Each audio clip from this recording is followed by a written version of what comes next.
and welcome to Best WP7 Games.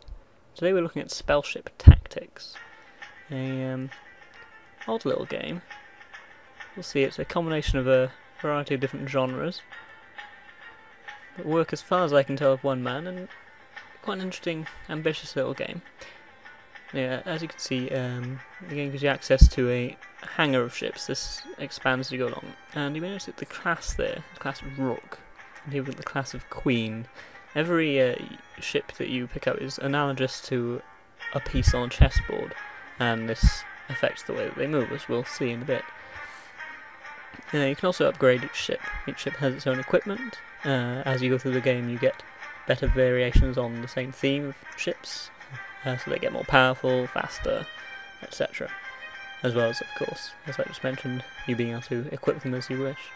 Now, I'll go back to the previous system, so you can see how the game actually works. So every mission starts with an explanation of the aim, and this one simply take out the king ship, which is the most standard. So here I just moved a little fighter, or a pawn, as they are in this game. You can see pawns can only move 2 spaces forward, or 1 space in any direction. This time I moved a bishop, which can move, you see, infinite distance in diagonal, or again, 1 space in every direction. That time I'm moving a rook, which, as you'd expect, can move an infinite distance in a straight line. Basically, every piece moves just like a chess piece, except for the fact that any piece can also move in 1 space in any direction, allowing you to move, say, bishops off of their normal diagonal axes. Which is important, because, as you'll see in a second, when you start a fight, you don't win just because you attacked first. This isn't like chess in that respect.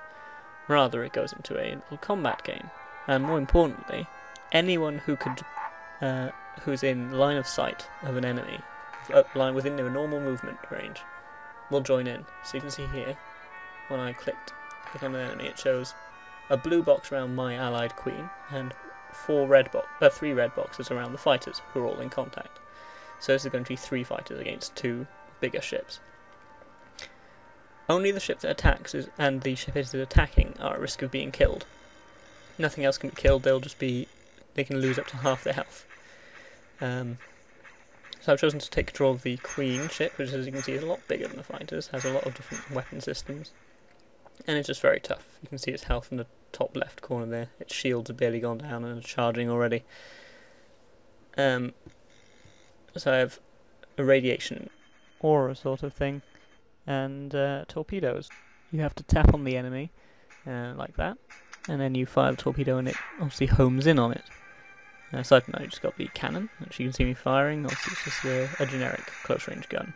The speed of the cannon actually determined by the vehicle you're controlling. The Queen fires slow but powerful shots.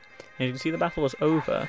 I'd killed 2 of the fighters, and the Rook, who was obviously fighting off-screen, actually finished off the 3rd, meaning that the combat was over.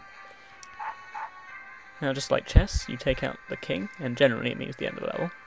There are some levels where that's not actually the victory condition. If your king ever dies, though, it's game over. So this time I'm going to control the rook, and we'll just start a quick ruck against the enemy king, who's being supported by a couple of fighters. Oh, there he is, right next to me. I'll just launch a torpedo at him. Oh, it looks like the queen entered battle, this will be quick. There we go. And that's actually it. That's the end of the level. And basically, that's SpellShip Tactics. The levels get a lot more complicated, and some of the actual boards are really interesting to go through. There's some interesting tactical challenges to be had. Unfortunately, the actual combat system, as you saw, is a bit sluggish and a bit awkward. Aside from that, this is a really long, complicated game, and really quite ambitious. You can get it now on the marketplace for £2.99.